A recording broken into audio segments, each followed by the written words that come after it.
ਸਤਿ ਸ਼੍ਰੀ ਅਕਾਲ। ਤੁਸੀਂ ਦੇਖ ਰਹੇ ਹੋ ਜੀ ਪੰਜਾਬ ਹਰਿਆਣਾ ਹਿਮਾਚਲ। ਮੈਂ ਹਾਂ ਤੁਹਾਡੇ ਨਾਲ ਮਨਪ੍ਰੀਤ।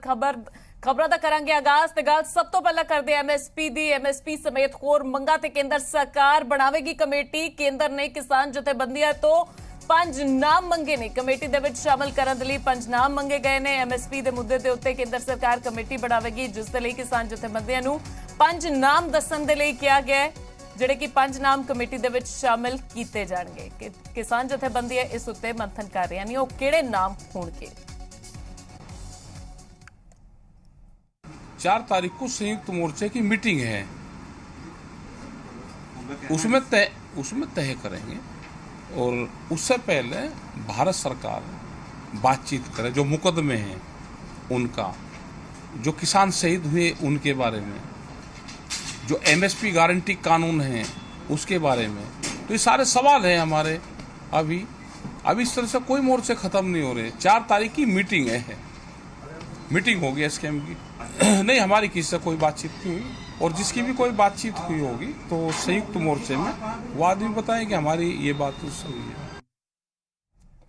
ਦੂਜੇ ਪਾਸੇ ਮੁੱਖ ਮੰਤਰੀ ਚਰਨਜੀਤ ਚੰਨੀ ਨੇ ਪ੍ਰਧਾਨ ਮੰਤਰੀ ਮੋਦੀ ਨੂੰ ਚਿੱਠੀ ਲਿਖ ਕੇ ਕਿਸਾਨਾਂ ਦੀ ਪੂਰਨ ਕਰਜ਼ ਮੁਆਫੀ ਦੀ ਮੰਗ ਕੀਤੀ ਹੈ। ਸੀਐਮ ਚੰਨੀ ਨੇ ਲਿਖਿਆ ਕਿ ਕੇਂਦਰ ਸਰਕਾਰ ਪਹਿਲ ਕਰੇ ਤੇ ਪੰਜਾਬ ਸਰਕਾਰ ਆਪਣਾ ਯੋਗਦਾਨ ਪਾਵੇਗੀ। ਮੁੱਖ ਮੰਤਰੀ ਚੰਨੀ ਨੇ ਚਿੱਠੀ ਲਿਖੀ ਤਾਂ ਵਿਰੋਧੀਆਂ ਨੇ ਵੀ ਨਿਸ਼ਾਨੇ ਸਾਧੇ ਨੇ। ਪੀਐਮ ਨੂੰ ਲਿਖੀ ਚਿੱਠੀ ਤੋਂ ਬਾਅਦ ਪੰਜਾਬ ਭਾਜਪਾ ਦੇ ਜਨਰਲ ਸਕੱਤਰ ਸੁਭਾਸ਼ ਸ਼ਰਮਾ ਨੇ ਮੁੱਖ ਮੰਤਰੀ ਚੰਨੀ ਨੂੰ ਚਿੱਠੀ ਲਿਖੀ ਤੇ ਕਿਹਾ ਕਿ ਕਿਸਾਨਾਂ ਦੀ ਕਰਜ਼ ਮੁਆਫੀ ਦਾ ਵਾਅਦਾ ਪੰਜਾਬ ਸਰਕਾਰ ਨੇ ਕੀਤਾ ਸੀ। ਕੇਂਦਰ ਪਹਿਲਾਂ ਹੀ ਕਿਸਾਨਾਂ ਦੇ ਲਈ ਕਈ ਸਕੀਮਾਂ ਚਲਾ ਰਹੀ ਹੈ, ਤਾਂ ਪੰਜਾਬ ਸਰਕਾਰ ਆਪਣਾ ਫਰਜ਼ ਪਛਾਣੇ ਤੇ ਕਿਸਾਨਾਂ ਦਾ ਕਰਜ਼ ਮੁਆਫ ਕਰੇ। ਜਿਹੜੀ ਚਿੱਠੀ ਲਿਖੀ ਗਈ ਹੈ ਚਰਨਜੀਤ ਚੰਨੀ ਦੇ ਵੱਲੋਂ, ਉਸ ਉੱਤੇ ਭਾਜਪਾ ਦੇ ਵੱਲੋਂ ਨਿਸ਼ਾਨੇ ਸਾਧੇ ਜਾ ਰਹੇ ਨੇ।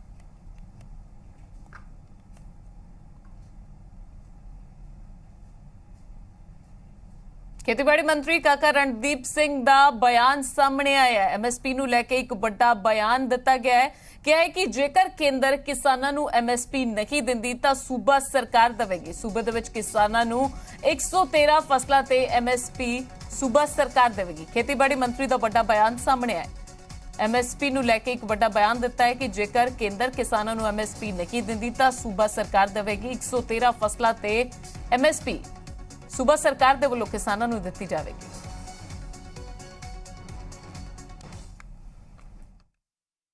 ਅਸੀਂ ਜੇ ਇਸ ਤੇ ਬਕਾਇਦਾ ਹਲੇ ਤੱਕ ਅਸੀਂ ਸਟੱਡੀ ਕਰੇ, ਕਲੌਕਟਨ ਕੰਪਨੀ ਹੈ ਜਿਹੜੀ ਆ ਰਹੀ ਹੈ, ਅਸੀਂ 113 ਫਸਲਾਂ ਜਿਹੜੀ ਸਾਡੇ ਤਹਿਤ ਲਿਖੀਆਂ ਗਈਆਂ ਉਹਨੂੰ ਪੰਜਾਬ ਸਰਕਾਰ, ਜੇ ਗਵਰਨਮੈਂਟ ਆਫ ਇੰਡੀਆ ਨਹੀਂ ਮੈਂ ਐਮਐਸਪੀ ਲਾਗੂ ਕਰਦੀ, then we will consider of doing implementing for 113 ਜਿਹੜੀ ਸਾਡੀ ਫਸਲਾਂ ਹਨ ਉਹਨਾਂ ਤੇ ਐਮਐਸਪੀ ਲਾਗੂ। ਅੰਦੋਲਨ ਦੇ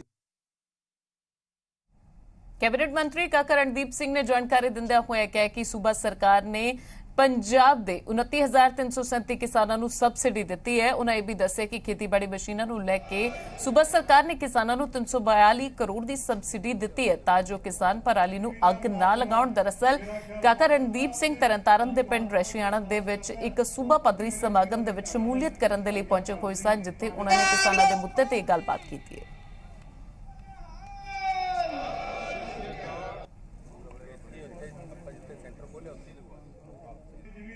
ਜ਼ਿਲ੍ਹੇ ਤਰਨਤਾਰਨ 1880 ਮਸ਼ੀਨਾਂ ਜਾਂ 1880 ਸੰਦ ਦਿੱਤੇ ਗਏ ਹਨ, ਕਿਉਂਕਿ ਐਨਜੀਟੀ ਦੇ ਜ਼ਰੀਏ ਇਹ ਮਹਿਸੂਸ ਕੀਤਾ ਗਿਆ ਸੀ ਕਿ ਤਰਨਤਾਰਨ ਜ਼ਿਲ੍ਹੇ ਸਭ ਤੋਂ ਵੱਧ ਪਰਾਲੀ ਦੀ ਅੱਗ ਲਗਾਈ ਜਾ ਰਹੀ ਸੀ, ਜਿਹਦੇ ਕਰਕੇ ਸਭ ਤੋਂ ਪਹਿਲਾ ਉਪਰਾਲਾ ਉਰੇ ਕੀਤਾ ਗਿਆ। ਔਰ ਇਹਦੇ ਅਧੀਨ ਜਿਹੜੀ ਤੁਹਾਨੂੰ ਸਬਸਿਡੀ ਅਸੀਂ ਦੇਣ ਜਾ ਰਹੇ ਹਾਂ, ਇਹ 24.47 ਕਰੋੜ ਸਬਸਿਡੀ ਹੈ, ਜਿਹੜੀ ਸ਼ਾਮ ਨੂੰ ਅੱਜ ਸਾਰਿਆਂ ਦੇ ਖਾਤੇ 'ਚ ਪਹੁੰਚ ਜਾਏਗੀ। ਕੈਪਟਨ ਅਮਰਿੰਦਰ ਸਿੰਘ ਨੇ ਜ਼ੀ ਮੀਡੀਆ ਤੇ ਖਾਸ ਗੱਲਬਾਤ ਕੀਤੀ। ਵੱਖ-ਵੱਖ ਮੁੱਦਿਆਂ ਨੂੰ ਲੈ ਕੇ ਆਪਣੇ ਵਿਚਾਰ ਸਾਂਝੇ ਕੀਤੇ ਤੇ ਕਿਹਾ ਕਿ ਭਾਜਪਾ ਦੇ ਨਾਲ ਗੱਠਜੋੜ ਤੋਂ ਲੈ ਕੇ ਪੰਜਾਬ ਦੀਆਂ ਬਾਕੀ ਸਿਆਸੀ ਪਾਰਟੀਆਂ ਤੇ ਉਹਨਾਂ ਦੀ ਆਪਣੀ ਰਾਏ ਕੀ ਹੈ ਉਹਨਾਂ ਨੇ ਰੱਖੀ ਹੈ ਤੇ ਸਿੱਧੂ ਤੇ ਵੀ ਜੰਮ ਕੇ ਨਿਸ਼ਾਨਾ ਸਾਧਿਆ ਹੋਇਆ।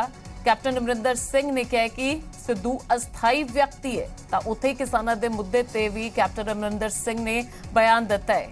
ਕੈਪਟਨ ਅਮਰਿੰਦਰ ਸਿੰਘ ਨੇ ਕਿਹਾ ਕਿ ਕੇਂਦਰ ਸਰਕਾਰ ਨੇ ਕਿਸਾਨਾਂ ਦੀ 3 ਖੇਤੀ ਕਾਨੂੰਨ ਰੱਦ ਕਰਨ ਦੀ ਮੰਗ ਮੰਨ ਲਈ है, सो ਹੁਣ किसानों ਨੂੰ अपने घर वापस चले जाना चाहिए।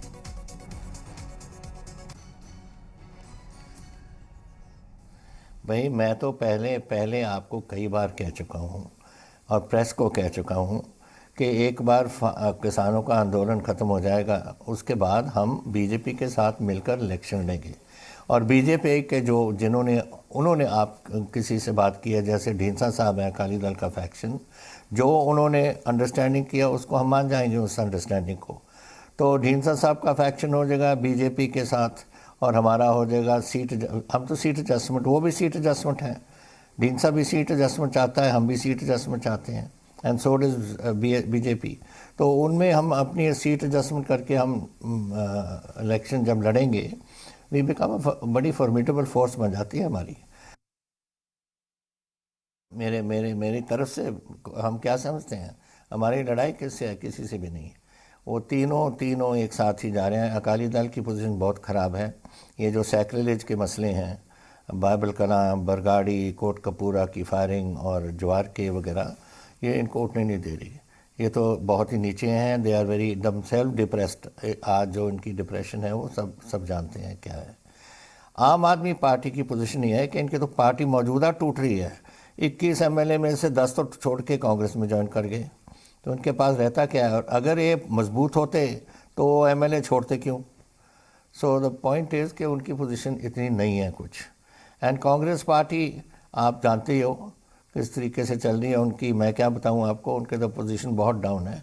आज नहीं है तो रोज़ तो चीफ मिनिस्टर और उनका प्रेसिडेंट एक दूसरे को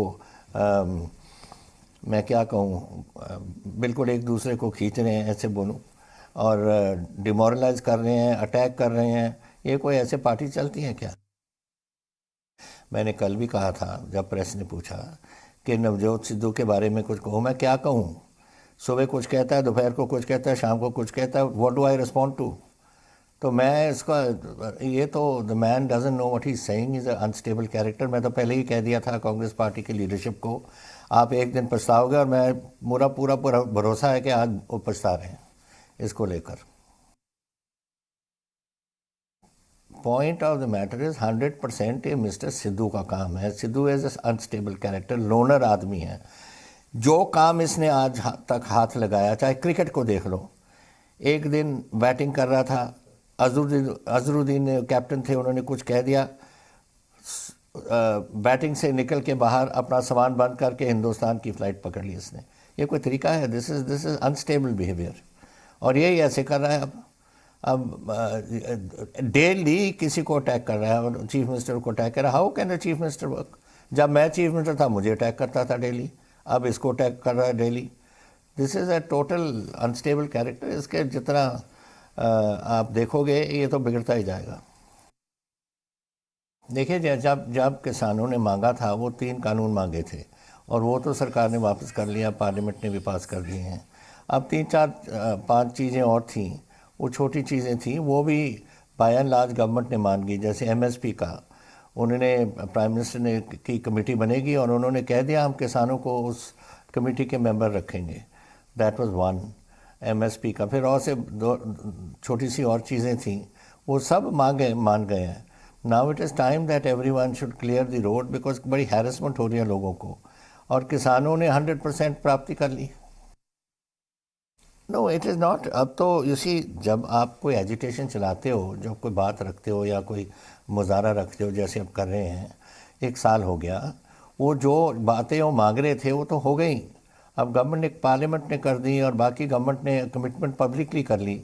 तोमर साहब का बयान आया था कि प्राइम मिनिस्टर की एमएसपी की कमेटी में किसानों को हम रखेंगे। तो one it's a national commitment, एक बार हो गई तो बात ख़त्म हो गई। अब they should accept that and go home, and ये बातें हो जाएंगी। मैं समझता हूँ एक बार नेशनल कमिटमेंट हो जाती है, किसी गवर्नमेंट को वापस हटना बड़ा मुश्किल हो जाता है। हरियाणा के मुख्यमंत्री मनोहर लाल दी पंजाब के साबका मुख्यमंत्री कैप्टन अमरिंदर सिंह दे नाल मुलाकात तो बाद बयान सामने आया। मनोहर लाल ने कहा है कि उन्होंने नवी पार्टी बनाई है, पहला कैप्टन अमरिंदर सिंह गलत पार्टी दे विच सन, इसलिए हुण पुराने रिश्ते ठीक हो गए ने। सीएम ने किसानां दी मंग ते कहा है कि एमएसपी ते कानून दे लई कमेटी बनाई जाएगी ते किसानां ते जिन्ने केस दर्ज ने उन्हां ते विचार कीता जाएगा। मुलाकात तो बाद एक बड़ा बयान हरियाणा के सीएम दे वल्लों आया, क्योंकि अब उन्होंने अपनी एक नई पार्टी बनाई है, और नई पार्टी बनाने के बाद जैसे एक कर्टसी कॉल होती है और एक गुडविल गेस्चर भी उनका था कि हमको मिलकर के और कांग्रेस को हराना चाहिए। अब ये जो कि एक प्रदेश का मामला यानी पंजाब प्रदेश का है, हरियाणा से तो उसका संबंध है नहीं, तो पंजाब प्रदेश के मामले को लेकर के अगर कोई बातचीत होगी तो केंद्र से केंद्रीय स्तर पर होगी, हमारे स्तर पर। देखिए व्यक्तिगत संबंध हमारे पहले भी थे, कोई उसमें हमारी कोई नाराजगी नहीं थी, क्योंकि वो गलत पार्टी में थे तो गलत पार्टी में होने के नाते जितनी दूरियां थी हमारी थी, अब उस पार्टी को उन्होंने छोड़ दिया है, अब वो दूरियां खत्म हुई। सर ये ठीक है कि वो राज्यों का ही अधिकार है और हमने उसका जो डाटा है वो भी मांगा है कि कितने किसानों के ऊपर मुकदमे हैं, कितने केसेस बने हुए हैं, कितने किसानों की डेथ हुई है। आंकड़ा थोड़ा सा वेग सा है जो ये लोग क्लेम करते हैं। अब उस आंकड़े को हम उनसे भी मांगे कि आप जो आंकड़ा बता रहे हैं आप हमको बताइए, लिस्ट दीजिए, और उस लिस्ट के बाद फिर बाद में जैसे ही किसानों के साथ फाइनल कोई बातचीत होगी तो उसमें हम हरियाणा की ओर से जो करना होगा करेंगे। लेकिन अभी तो चूंकि वो उन्होंने अपने उठने का कार्यक्रम नहीं बनाया है, ये चीज़ें होती हैं, फाइनल स्टेप होता है और फाइनल स्टेप फाइनल स्ट्रोक जो होगा उसमें इन सब चीज़ों पर सहानुभूतिपूर्वक विचार करेंगे। मिशन 2022 ਨੂੰ ਲੈ ਕੇ तमाम सियासी पार्टियां ਵੱਖ-ਵੱਖ ਮੁੱਦੇ ਚੁੱਕ ਰਹੀਆਂ ਨੇ ਤੇ ਇਸ ਵਾਰ ਆਮ ਆਦਮੀ ਪਾਰਟੀ ਨੇ ਦਲਿਤਾਂ ਦਾ ਮੁੱਦਾ ਚੁੱਕਿਆ ਤੇ ਚੰਨੀ ਸਰਕਾਰ ਤੇ ਜੰਮ ਕੇ ਨਿਸ਼ਾਨਾ ਸਾਧਿਆ। ਪਰ ਵੱਡਾ ਸਵਾਲ ਇਹ ਹੈ ਕਿ 2022 ਦੇ ਵਿੱਚ ਪੰਜਾਬ ਦੀ ਜਨਤਾ ਚੱਲਣ ਦੇਵੇਗੀ ਦਲਿਤ ਕਾਰਡ? ਕੀ ਕਹਿਣਾ? ਆਓ ਦੇਖਦੇ ਹਾਂ।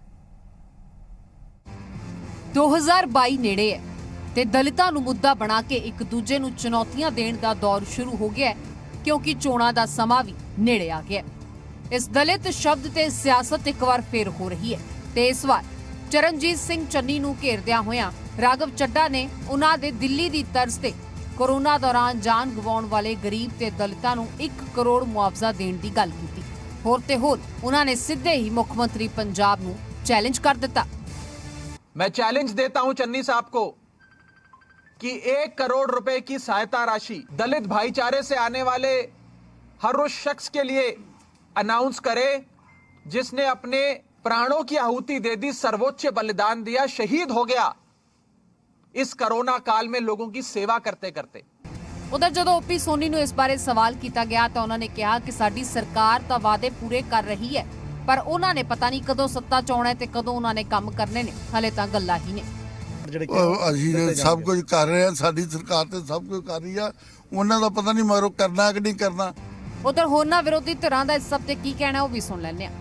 दलित वो होवे जिहड़ा दलितां दीआं मुश्किलां समझदा होवे ते हल करन दी कोशिश करे। चरणजीत सिंह चन्नी वर्गा ठग नहीं होना चाहिए। ਵੱਡੇ ਐਲਾਨ ਕੀਤੇ ਜਾ ਰਹੇ ਨੇ, ਕਿਤੇ ਗੱਲ 1 ਕਰੋੜ ਮੁਆਵਜ਼ਾ ਦਿੱਤੇ ਜਾਣ ਦੀ ਹੋ ਰਹੀ ਹੈ ਤੇ ਕਿਤੇ 5-5 ਮਰਲੇ ਦੇ ਪਲਾਟ ਦੇਣ ਦੀ। ਚੰਗੀ ਗੱਲ ਹੁੰਦੀ ਜੇ ਸਿਹਤ ਸੁਵਿਧਾਵਾਂ ਹੀ ਇੰਨੀਆਂ ਬਿਹਤਰ ਕਰ ਲਿੱਤੀਆਂ ਜਾਂਦੀਆਂ ਕਿ ਮੌਤਾਂ ਹੀ ਘੱਟੋ ਘੱਟ ਹੁੰਦੀਆਂ। ਖੈਰ ਜੋ ਐਲਾਨ ਕੀਤੇ ਗਏ ਨੇ ਲੋੜਵੰਦ ਅੱਜ ਵੀ ਉਹਨਾਂ ਦੇ ਹਕੀਕੀ ਹੋਣ ਦੀ ਉਡੀਕ ਕਰ ਰਹੇ ਨੇ ਤੇ ਸਿਆਸਤਦਾਨ ਸ਼ਾਇਦ 2022 ਦੀ। ਬਿਊਰੋ ਰਿਪੋर्ट जी मीडिया। ਸ਼੍ਰੋਮਣੀ ਅਕਾਲੀ ਦਲ ਦੇ ਸੀਨੀਅਰ ਆਗੂ ਵਿਰਸਾ ਸਿੰਘ ਵਲਟੋਹਾ ਨੇ ਪ੍ਰੈਸ ਵਾਰਤਾ ਕੀਤੀ, ਪ੍ਰੈਸ ਕਾਨਫਰੰਸ ਕਰਕੇ ਕਾਂਗਰਸ ਤੇ ਨਿਸ਼ਾਨੇ ਸਾਧੇ ਨੇ ਤੇ ਕਿਹਾ ਕਿ ਡੇਰਾ ਸੱਚਾ ਸੌਦਾ ਦੇ ਸਮਾਗਮਾਂ ਦੇ ਵਿੱਚ ਕਾਂਗਰਸੀ ਸ਼ਮੂਲੀਅਤ ਕਰ ਰਹੇ ਨੇ। ਗੁਰਮੀਤ ਰਾਮ ਰਹੀਮ ਦੇ ਨਾਲ ਕਾਂਗਰਸੀਆਂ ਦੀ ਸਾਂਝ ਹੈ। ਵਿਰਸਾ ਸਿੰਘ ਵਲਟੋਹਾ ਦਾ ਵੱਡਾ ਬਿਆਨ ਜਿਹੜਾ ਸਾਹਮਣੇ ਆਇਆ ਤੇ ਨਾਲ ਹੀ ਉਹਨਾਂ ਨੇ ਕਿਹਾ ਕਿ ਬੇਅਦਬੀ ਦੀਆਂ ਘਟਨਾਵਾਂ ਤੇ ਹਰ ਸਿੱਖ ਇਨਸਾਫ ਚਾਹੁੰਦਾ ਹੈ। ਵਿਜੇਂਦਰ ਸਿੰਗਲਾ, ਪਰਮਿੰਦਰ ਪਿੰਕੀ, ਦਵਿੰਦਰ ਸਿੰਘ ਘੁਬਾਇਆ ਨਾਮ ਚਰਚਾ ਦੇ ਸਮਾਗਮਾਂ ਦੇ ਵਿੱਚ ਸ਼ਿਰਕਤ ਕਰਨ ਦੇ ਲਈ ਪਹੁੰਚੇ ਸਨ। ਵਲਟੋਹਾ ਨੇ ਕਾਂਗਰਸੀਆਂ ਦੀਆਂ ਫੋਟੋਆਂ ਵੀ ਜਨਤਕ ਕੀਤੀਆਂ ਨੇ ਜਿਹੜੇ ਕਾਂਗਰਸੀ ਮੰਤਰੀ ਸੰਤਰੀ ਨਾਮ ਚਰਚਾ ਦੇ ਵਿੱਚ ਜਾ ਕੇ ਸ਼ਿਰਕਤ ਕਰ ਰਹੇ ਨੇ। ਉਹ ਕਿਵੇਂ ਇਨਸਾਫ ਦਿਵਾਉਣਗੇ? ਵਿਰਸਾ ਸਿੰਘ ਵਲਟੋਹਾ ਦਾ ਵੱਡਾ ਬਿਆਨ ਸਾਹਮਣੇ ਆਇਆ।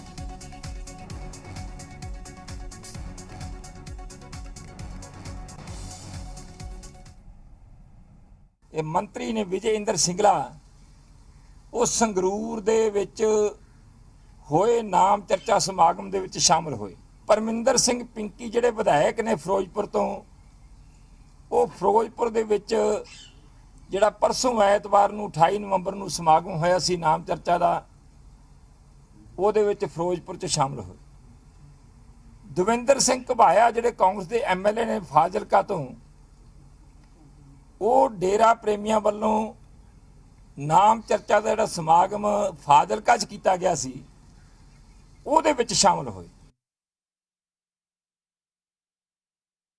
ਕਿ ਕਾਂਗਰਸ ਕੇਵਲ ਤੇ ਕੇਵਲ ਡੇਰੇ ਸਿਰਸੇ ਨੂੰ ਲੈ ਕੇ ਸਿਆਸਤ ਕਰਦੀ ਰਹੀ ਹੈ ਪਿਛਲੇ 5 ਸਾਲਾਂ ਤੋਂ, 5 ਤੋਂ ਵੀ ਜ਼ਿਆਦਾ। मेरा ख्याल है 6.5-7 साल ही हो गए आ ਸਾਂਝਾ ਇਹਨਾਂ ਦੀਆਂ ਜਿਹੜੀਆਂ ਨੇ ਪ੍ਰਤੱਖ ਰੂਪ ਚ ਡੇਰਾ ਸਿਰਸਾ ਦੇ ਨਾਲ ਉਹ ਆ ਰਹੀਆਂ ਨੇ ਸਾਹਮਣੇ। ਫਿਲਹਾਲ ਖਬਰਾਂ ਦੇ ਬੁਲੇਟਿਨ ਚ ਰੁਕਾਂਗੇ ਇੱਕ ਛੋਟੇ ਜਿਹੇ ਬ੍ਰੇਕ ਦੇ ਲਈ।